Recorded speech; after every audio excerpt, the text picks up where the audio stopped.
Today, I want to talk about the foolishness of utopian dreams and movements based on these dreams. This video is meant to not only be critical of the social justice warriors of today and the pipe dream utopias that stir their fevered imaginations, but also critical of all types of ideal systems and the people who imagine that they can be achieved. There are a great many people on this planet, and they all have somewhat different pressures they face, as well as different goals, aspirations, situations, and perspectives, which lead them to have different opinions on what would constitute societal improvement. And they will all attempt to influence, through their own daily lives and personal or professional relationships, the flow of human social development in different ways, having different degrees of power and influence, and achieving different levels of success, which will produce a cumulative effect that provides a net result of overall change in a number of directions. Some would term this net result as the work of Adam Smith's invisible hand. Those with especially influential positions will attempt to create coalitions as they coalesce diverse movements to increase their power and influence, usually in part by determining who is the nominal head of such coalitions rather than by assuming that role for themselves. But the human individuals comprising such movements will still have the potential to dissent and will likely never completely give up their own opinions because they will still be subject to their own unique set of pressures. So the elites behind such movements invariably overestimate their own control. That means that any attempt at creating an ideal system will run into a great amount of resistance due to disagreements over the goals and the policies necessary to achieve those goals by a large number of other people. Without some extreme source of pressure being applied to a large percentage of the population, it is virtually impossible for the mass of society to change direction significantly within a short period of time, and the idealists invariably expect and even demand rapid advancement towards achieving their utopia. Yet those who managed to apply such pressure in the past, almost invariably through instilling fear by the ruthless use of force, are universally condemned today, not just for all the pain and suffering resulting directly from that ruthless use of force, but also by the damage done by its repercussions, including the social chaos caused by the rapid transformation of society. So, attempting peaceful change, change that does not include the application of great pressure or force, produces very slow and minimal change in the desired direction, while attempting change through the application of great pressure, generally through the use of force and violence, leads to a period of great suffering followed by social chaos causing even more harm and suffering. Neither choice brings about the desired ideal system, which implies that striving to achieve the ideal system is a fool's errand. Given all that, why does today's left persist in trying to achieve a utopian system? It's partly the madness of crowds and partly ignorance of history. With regard to the madness of crowds, as stated earlier, people generally maintain their own opinions, as they still have their own unique pressures, situations, and perspectives, even when they join a movement. But some movements that move at great speed and garner great enthusiasm often overwhelm the participants with a level of excitement and intoxicating euphoria that leads to them forgetting all of their own particular opinions and beliefs as they are swept away in the moment.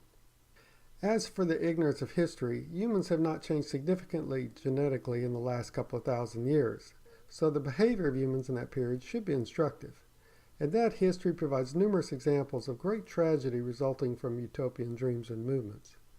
The same invariable aspects of human behavior that caused those failures in the past still apply today. Still, it is interesting to note what utopian dream today's left is obsessed with: egalitarian socialism. Egalitarian, of course, means that everyone is equal, and not just with equal opportunity, but having equal resources available to them to meet their needs and desires, something that is often referred to as equality of outcomes.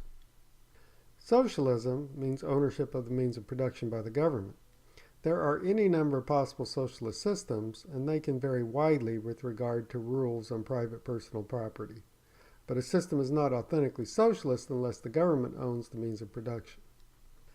There are any number of valid criticisms of egalitarian socialism, though the most obvious is that it completely ignores the importance of human motivation. Humans are not wired to automatically work for the greater good of a large society composed almost entirely of strangers. They need some sort of positive feedback to energize them, to strengthen the connections between their pleasure centers and the work they are doing. Now, they may be sufficiently energized by noticing that their work improves the lives of their loved ones, of people in their inner group or nuclear family, but they will never get much reward simply from recognizing that performing their jobs improves the general welfare of society in some small way. Humans were designed by evolution to feel strongly connected to a small group of people, and they do not feel a strong emotional connection to the great many people in a large human group in a modern civilized society. And so they are not energized, not in a sustainable way, by imagining how they are improving the lives of strangers in that large group. That is where pay for work comes in. That is what gives people positive feedback for their work that will energize them, as they quickly learn that the pay can be used for any number of rewarding experiences.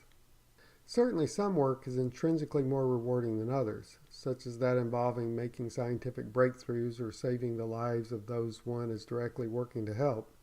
But most necessary work does not have such clear intrinsic value and intrinsic rewards, and the use of monetary rewards is essential to convince people to perform such tasks. Another significant criticism of egalitarian socialism, or any socialist system, is that any collective plan that is manageable, that does not lead to overwhelming complexity, is likely to be far too simple to take into consideration enough of the significant factors involved, including the recursive effects of how having the plan and trying to implement it will influence many other factors that are critical in achieving the goals of the plan. Another important criticism is that it deals in absolutes, and so it does not adequately recognize the important role of balancing competing interests. Virtually all of one's personal decisions involve balancing competing interests, and the choice of governmental policy should be no different. One more serious flaw is that the intellectual support to justify it will rely on social science, but unlike the natural sciences, one cannot obtain hard proof through the performance of rigorous experiments in social science that one particular theory or idea has merit. So the theories that are consistent with the opinions and interests of those who currently hold power will be the ones accepted, which means any problematic policies that are supported by those with power will likely continue uncorrected no matter how flawed and harmful they may be. Without a self-correcting mechanism, such systems almost inevitably spiral downwards, without much chance of being rehabilitated or redesigned. Now, egalitarian socialism is far from being the most defensible socialist system. A much more defensible system would be something like socialist utilitarian meritocracy, one where the government owns the means of production. The goal is utilitarianism, in other words, the greatest good for the greatest number, optimally over the long term and not just in the short term, and the means for advancement is through some display of merit. This would avoid the problems of motivation, as the focus on utilitarianism means that unequal pay may be justified if it results in the greatest good over the long term. Also note that as a utilitarian system, socialist utilitarian meritocracy need not deal in absolutes and can balance competing interests and goals.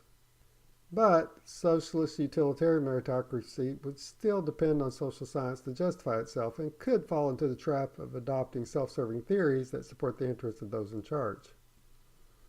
Though, as a utilitarian system primarily, and with an emphasis on promoting those into decision-making positions who have demonstrated the greatest talent and ability, it is possible, though maybe unlikely, that some measures of the greater good could be designed to be objective enough, possibly with some complex system of checks and balances installed within the bureaucracy, to limit the degree to which flawed and self-serving policies are insulated from corrective measures and preventing the downward spiral into destructive self-serving policies associated with socialist systems generally. But egalitarian socialism, not socialist utilitarian meritocracy, is the version of socialism currently being promoted by the left, and egalitarian socialism has virtually no chance of improving the quality of life for the people in any society.